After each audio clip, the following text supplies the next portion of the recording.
Shalom teman-teman, welcome to Youth GKY Karawaci. Gimana nih kabarnya teman-teman? Pasti tetap semangat dan sehat kan? Nah, untuk meresponi situasi kita saat ini, kita mengadakan Youth Online Service, di mana teman-teman tetap bisa beribadah walaupun di rumah masing-masing. Tapi kita jangan lupa untuk tetap menghormati kehadiran Tuhan di setiap ibadah kita dengan serius. Dan teman-teman juga selain ibadah Youth, teman-teman dihimbau untuk mengikuti ibadah kebaktian umum dengan keluarga masing-masing. Dan jangan lupa setelah ibadah ini kita akan ada after service meeting di dalam Zoom. See you, selamat beribadah teman-teman.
Halo, shalom teman-teman semua.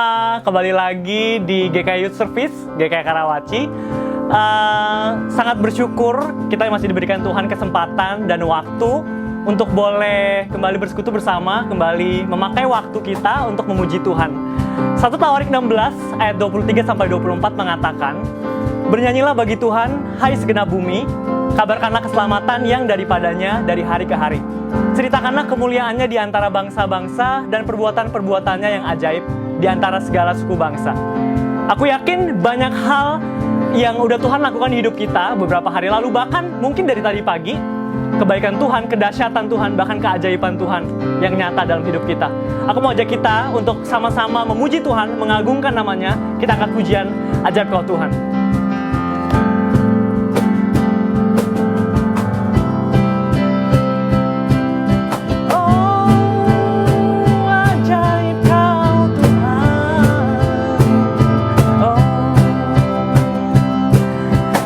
Terbayang kebesaran-Mu dan tak terbanding kekuatan-Mu, Tuhan. Kau megah bagiku. Segenap jiwa dan pengharapan telah ku serahkan untuk rencana-Mu, Tuhan. Kau Raja atasku.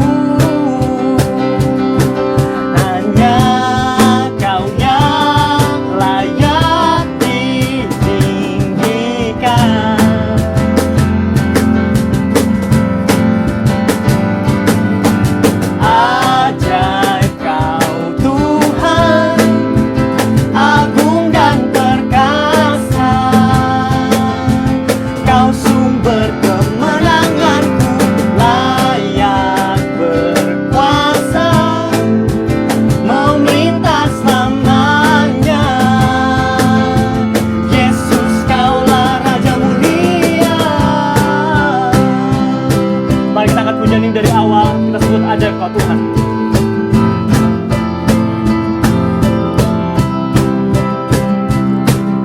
Tak terbayang kebesaran-Mu dan tak terbanding kekuatan-Mu, Tuhan. Kau megah bagiku. Segenap jiwa dan pengharapan telah ku serahkan untuk rencana-Mu, Tuhan. Kau Raja atasku.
Tuhan, Engkau adalah Tuhan yang begitu mulia, begitu besar, begitu ajaib dalam hidup kita Tuhan.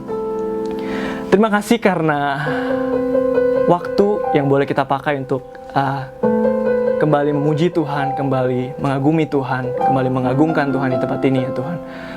Dan biarlah sukacita yang ada pada kami Tuhan tidaklah sementara, biarlah sukacita ini boleh terus berangsur-angsur, boleh terus membara dalam diri kita untuk boleh kita terus pakai untuk memuliakan nama Tuhan. Terima kasih ya Tuhan.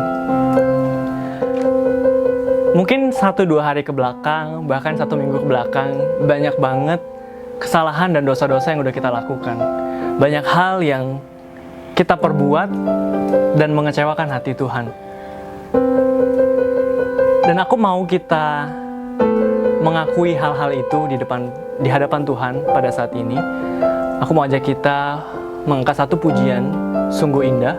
Mari kita nyanyi dari hati. Kita akui setiap dosa-dosa kita di hadapan Tuhan.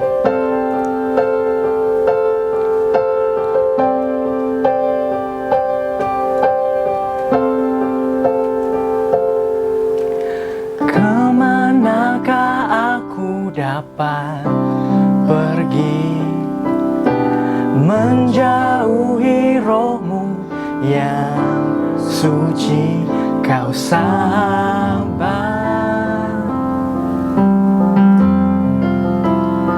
dan Kau dekat,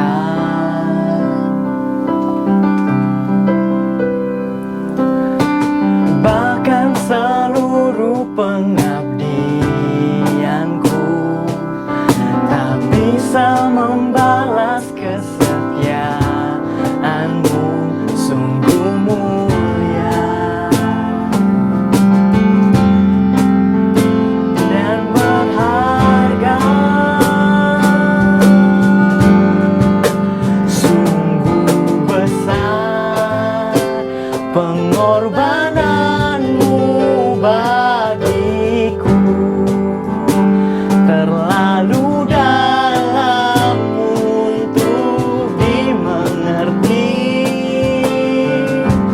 Sungguh besar,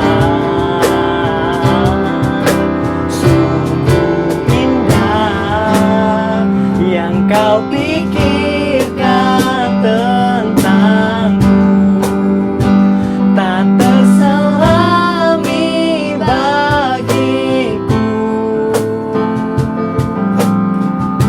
Sungguh indah. Teman-teman, aku mau ajak kita semua untuk memakai waktu ini, merenungkan setiap dosa kita, mengakui semuanya di hadapan Tuhan. Yuk, dimanapun kita berada, kita pejamkan mata kita. Kita biarkan alunan musik menemani kita dalam mengakui dosa kita kepada Tuhan. Karena aku percaya, aku yakin dan percaya bahwa pengorbanan Tuhan dan kasih Tuhan terlebih besar, teramat besar. Dan Ia sanggup dan Ia mau untuk mengampuni setiap dosa kita. Mari kita pakai waktu ini untuk berdiam di hadapan Tuhan.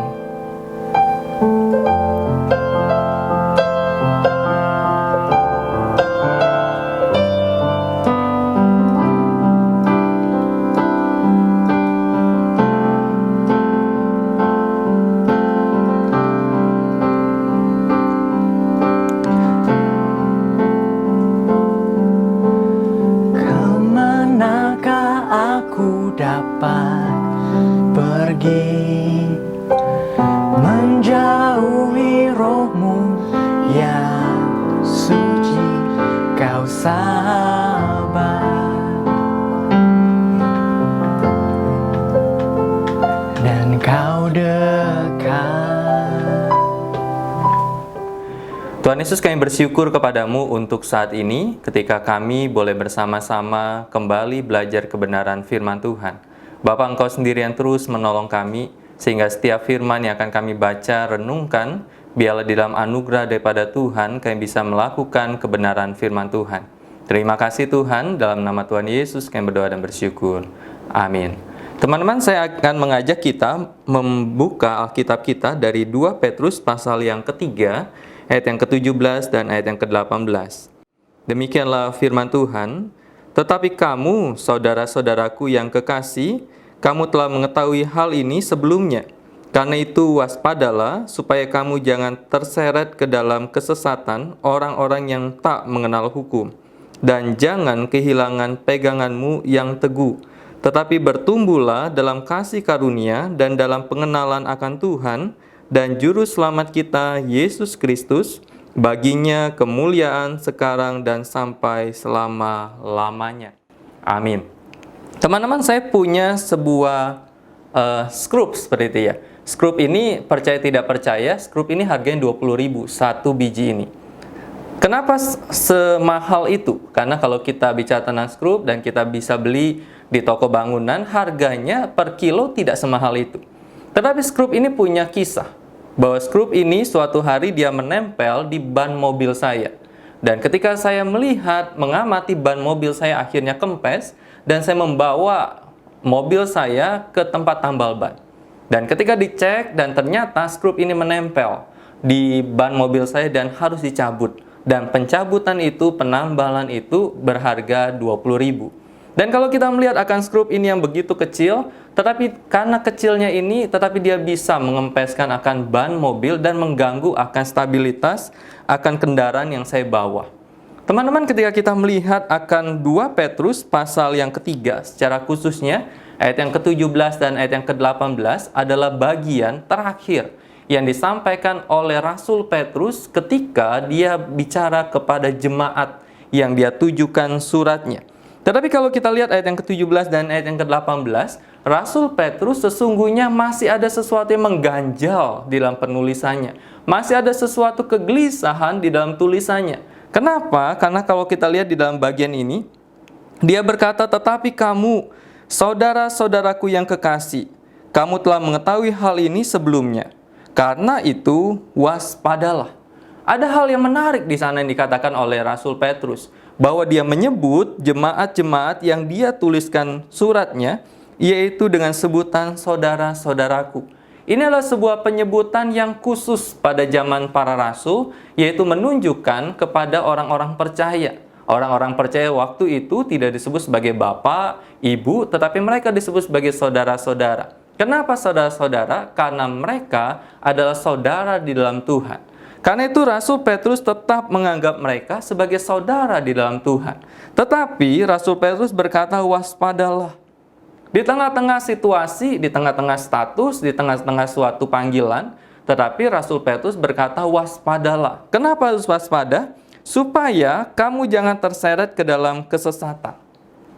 Kalau kita baca di dalam 1 Petrus dan 2 Petrus, Rasul Petrus begitu berjuang untuk menyadarkan umat Tuhan, menyadarkan jemaat Tuhan, supaya mereka tidak tersesat.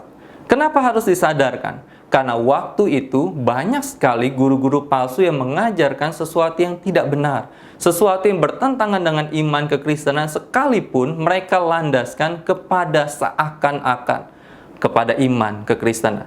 Tetapi apa yang mereka ajarkan tidak sesuai dengan fondasi kekristenan. Karena itu Rasul Petrus yang punya pengalaman, Rasul Petrus yang sudah berjalan 3,5 tahun dengan Yesus dan dididik oleh Yesus, sekalipun kita melihat Rasul Petrus pun di dalam proses pendidikan yang Yesus lakukan, dia pun terkadang jatuh, dia pun terkadang hilaf seperti itu. Tetapi pada akhirnya Tuhan percayakan domba-domba gembalaan kepadanya. Karena itu kalau kita lihat di dalam bagian ini, Rasul Petrus pada akhirnya dia tetap gelisah. Dia tetap berkata, waspadalah, supaya kamu tidak terseret dan jangan kehilangan peganganmu yang teguh. Teman-teman, di dalam bagian ini Rasul Petrus ingatkan tentang sesuatu yang penting yang harus dimiliki oleh setiap anak-anak Tuhan. Anak-anak Tuhan harus terus waspada, harus terus berjaga-jaga. Di dalam bagian lain dikatakan bahwa jikalau mungkin iblis itu, kuasa kegelapan itu menyesatkan anak-anak Tuhan. Karena itu jangan pernah berpikir bahwa penyesatan itu terjadi pada masa lampau saja, pada masa dari para rasul mula-mula, pada gereja mula-mula. Tetapi kita percaya penyesatan itu terjadi sampai pada saat ini, bahkan sampai Kristus datang. Jadi ketika Kristus datang pun, pada masa itu, dalam masa penantian ini, kita berhadapan dengan penyesatan. Karena itu ketika kita bicara tentang penyesatan, maka kita diingatkan, ayo kita berpegang teguh kepada iman kita. Kenapa? Karena kalau tidak hati-hati, kalau lihat ayat yang ke-16, Rasul Petrus berkata gini, hal itu dibuatnya dalam semua suratnya. Apabila ia bicara tentang perkara-perkara ini, dalam surat-suratnya itu ada hal-hal yang sukar dipahami, sehingga orang-orang yang tidak memahaminya dan yang tidak teguh imannya memutarbalikannya menjadi kebinasaan mereka sendiri. Sumbernya sama, bahannya sama, tetapi apa yang beda? Pengartiannya berbeda. Jadi kalau kita bicara tentang ajaran sesat, ketika kita bicara tentang orang-orang yang coba menyesatkan, terkadang mereka tidak bawa sumber yang lain kok. Tetapi terkadang mereka bawa Alkitab yang sama. Alkitab yang kita pegang, Alkitab yang sering kita baca, Alkitab yang sering kita renungkan, mereka bawa itu. Tetapi yang membedakan adalah mereka mengkonsepkan, mereka mengartikan akan pengajaran itu yang tidak sesuai dengan apa maksud dari penulis, apa maksud dari firman Tuhan yang Tuhan tujukan. Karena itu, kita perlu mempunyai sebuah pengertian. Kita perlu mempunyai sebuah keteguhan, sebuah pengetahuan tentang kebenaran yang benar. Kemudian yang kedua, ayat yang ke-18, tetapi bertumbuhlah dalam kasih karunia dan dalam pengenalan akan Tuhan dan Juru Selamat kita. Dikatakan di sini, bertumbuhlah. Teman-teman, di dalam hidup kita, baik kita sebagai anak Tuhan ataupun tidak, percaya atau tidak percaya, kita berhadapan dengan yang namanya kondisi pertumbuhan. Ketika kita menjadi anak-anak Tuhan, kita berhadapan dengan kondisi bertumbuh dalam iman kepada Tuhan.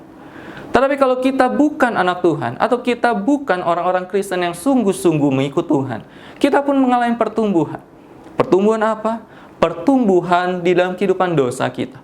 Pertumbuhan di dalam kehidupan yang jauh dari Tuhan. Kita pun bertumbuh. Bertumbuh semakin besar. Kalau kita ingat perumpamaan tentang gandum dan ilalang. Ketika dikatakan bahwa malam-malam ada seseorang yang menaburkan benih ilalang. Dan kemudian ilalang itu tumbuh bersama dengan gandum. Gandum tumbuh, ilalang tumbuh. Tetapi sang pemilik kebun itu berkata, nanti aja. Kita habisi memisahkan gandum dan ilalang ketika musim panen itu.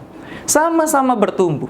Karena itu jangan pernah berpikir bahwa di dalam pemikiran yang kita yang salah, di dalam pemikiran kita yang berdosa, kita tidak bertumbuh. Bertumbuh, tetapi bertumbuh di dalam dosa. Dan kita semakin mendukakan akan hati Tuhan. Karena itu Rasul Petrus ingatkan, ayo, ketika kita berhadapan dengan kondisi bertumbuh, maka kamu harus bertumbuh di dalam iman kepada Kristus. Bertumbuh dalam pengenalan Dia, bahwa Kristus adalah Tuhan dan Juru Selamat kita. Dia adalah Allah yang luar biasa itu, tetapi Dia pun adalah pribadi yang telah menyelamatkan kita. Dia bukan hanya Allah secara global, tetapi Dia adalah Allah, Sang Juru Selamat hidup kita. Kemudian ketika kita lihat bagian ini, dikatakan Yesus Kristus, baginya lah kemuliaan sekarang dan sampai selama-lamanya. Teman-teman, di dalam bagian ini, Rasul Petrus mengagungkan akan Kristus. Dia mengagungkan akan Allah. Karena itu, pertumbuhan adalah sebuah kebutuhan. Ketika kita ingin bertumbuh dalam Tuhan, itu kebutuhanmu, bukan pilihanmu. Pertumbuhan itu bertahap, tidak seketika. Mungkin kau merasa sekarang engkau tidak bertumbuh apa-apa. Apakah yakin engkau tidak bertumbuh? Atau engkau ingin cepat-cepat supaya bertumbuh? Tetapi bertumbuh itu di dalam pengenalan akan Tuhan, di dalam kerohanianmu, tidak seketika, tetapi bertahap. Kemudian, pertumbuhan itu sulit, tidak mudah. Teman-teman, banyak air mata yang mungkin kita perjuangkan untuk membuat kita bertumbuh, untuk membuat kita bertahan, untuk membuat kita tetap murni dalam iman. Itu nggak mudah.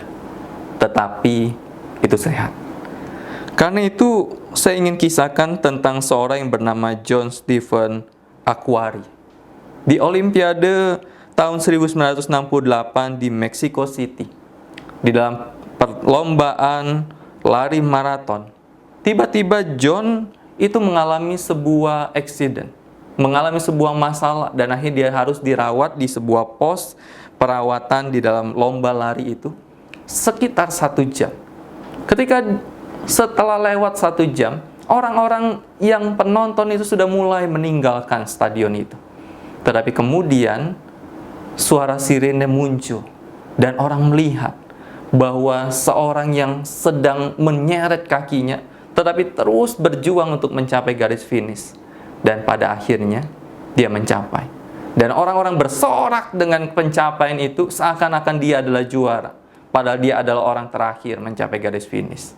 Teman-teman, seperti kisah John, kita di dalam hidup ini, kita akan berhadapan dengan banyak ajaran-ajaran sesat yang kalau kita tidak hati-hati, kita akan berkata itu benar. Tetapi ketika kita berdiri dalam iman kita terus bertumbuh dalam pengenalan kita akan Tuhan, maka kita akan tahu bahwa perjalanan hidup kita akan dan harus sampai kepada garis finish. Karena itu akhirnya saya akan menyampaikan sebuah kalimat untuk kita, bahwa Kristus tidak memberikan hidupnya untuk Anda hanya untuk memulai kehidupan Kristen. Kita jangan pernah puas ketika kita berkata, saya sudah terima keselamatan dan saya nggak harus lakukan apapun. Kristus sesungguhnya tidak memberikan hidupnya untuk Anda hanya untuk memulai sebuah kehidupan kekristenan. Tetapi dia memberikan hidupnya sehingga Anda akan menyelesaikan dan menyelesaikannya dengan baik. Anda akan melakukannya jika Anda menjaga diri Anda dari kesalahan spiritual. Anda bertumbuh dalam iman, dalam kasih karunia, dan pengetahuan akan Dia, dan hidup untuk memuliakan namanya. Itulah yang merupakan panggilan kita sebagai anak-anak Tuhan, yaitu bukan hanya senang ketika kita sudah percaya pada Kristus, tetapi terus berjuang. Sampai kapan? Sampai Tuhan panggil. Dan sampai kapan? Sampai Tuhan berkata, masuklah hai hambaku yang baik dan setia ke dalam peristirahatan Tuhan. Itu tujuan hidup kita sebagai anak-anak Tuhan. Tuhan Yesus memberkati kita. Teman-teman, di Zoom nanti kita akan mendiskusikan 2 pertanyaan reflektif untuk setiap kita. Yang pertama, apakah mudah untuk menjaga kemurnian iman di tengah segala kemungkinan penyesatan? Apakah mudah untuk menjaga kemurnian iman di tengah segala kemungkinan penyesatan? Kalian akan sharing di situ. Mungkin kalian menghadapi dan pernah menghadapi ajaran-ajaran sesat. Mudah tidak? Mungkin tidak kelihatan ajaran sesat, dari pemikiran, ajarannya tidak sesuai dengan iman kekristenan. Mudah tidak? Mungkin kalian berhadapan dengan teman-teman yang menganggap bahwa untuk apa beriman? Mudah tidak menghadapi itu? Kalian akan sharing tentang hal itu. Kemudian yang kedua adalah kalian akan dengan pertanyaan, tindakan berjaga-jaga seperti apa yang sudah Anda lakukan untuk tetap memiliki iman yang murni? Tindakan iman seperti apa yang sudah Anda lakukan supaya Anda tetap menjaga iman yang murni itu? Dan apakah berhasil? Atau Anda masih bergumul sampai saat ini? Selamat mendiskusikan dan selamat bertumbuh dalam iman dan teguh di dalam Tuhan. Tuhan Yesus memberkati kita. Amin. Teman-teman, setelah kita mendengar firman, mari kita respon firman tersebut dengan kita mengangkat pujian Save.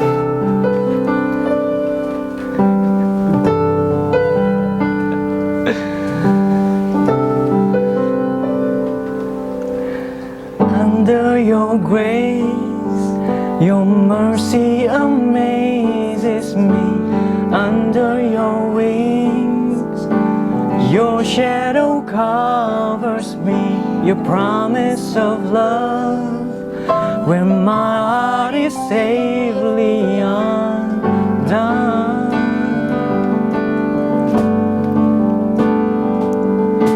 Speak to me, Lord, your servant is listening.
and my heart is safely undone. Oh, I found my fortress in you, and my soul is anchored with you. My resting place is in your name. I found my fortress in you, and my soul is anchored with you. My resting place is in your name, forever safe. Terima kasih Tuhan untuk hari ini. Terima kasih untuk persekutuan yang boleh berjalan. Terima kasih untuk waktu dan kesempatannya juga Tuhan. Biarlah firman yang sudah kami dengar Tuhan boleh tertanam dalam benak kami, tidak hanya sekedar lewat, tidak hanya sekedar menjamur di dalam benak kami Tuhan, tapi biarlah firman tersebut boleh kita lakukan, kita aplikasikan di dalam hidup kita. Biarlah kami juga boleh menjadi persembahan yang hidup untuk Tuhan. Terima kasih Tuhan. Oke teman-teman, see you ya nanti di Zoom meeting Youth Online Service GKI Karawaci. See you.